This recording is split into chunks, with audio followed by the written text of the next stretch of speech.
chunk 4 is sterile gloves. All right, and the two things we're going to do now is we are going to, and I think I put on your must do, you can talk about this, we don't do it. If you needed medicated cream or something on this wound, this is, of course, you would do it before you put these gloves on, right? Because you got medicine containers or whatever, but we don't do that in this skill. You don't have to worry about that. So we're now sterile. Two things we're going to do. The first thing we're going to do is pack the tunnel.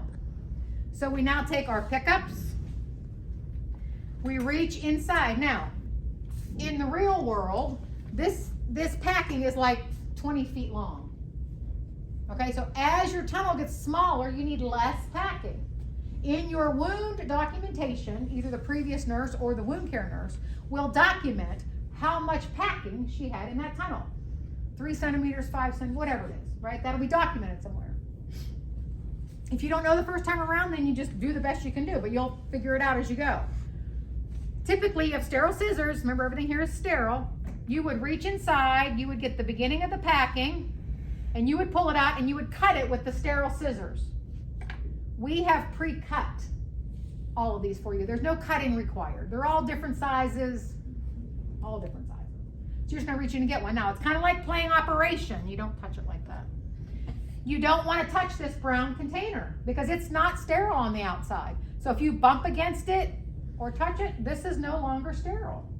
So you need to reach in like playing Operation and get a hold of your packing. You will then use your sterile swab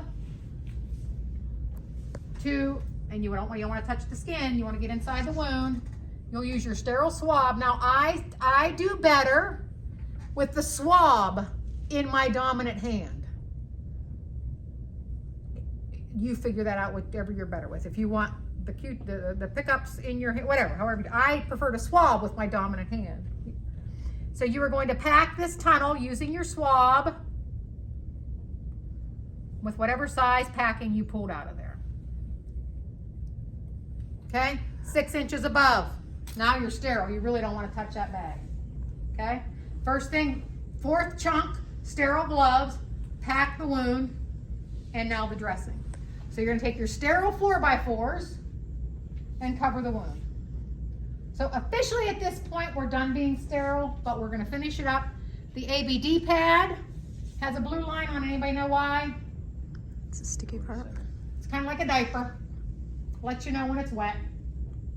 You might not ever see that. It shouldn't leak all the way through to here, but that's, so the blue line goes on the outside, okay? You're touching the edges and you're covering the wound. I don't care if you keep gloves on, gloves off. It doesn't matter at this point. You're done. And you will finish by taping the wound or the dressing. And somewhere on the dressing or on the tape, you will put what? Initials, date, and time. And you're done.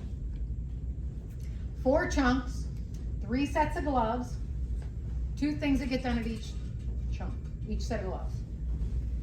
And it's laid out that way on the must-do list. The gloves are what's going to stress you out. All right, I want everybody to go over to this.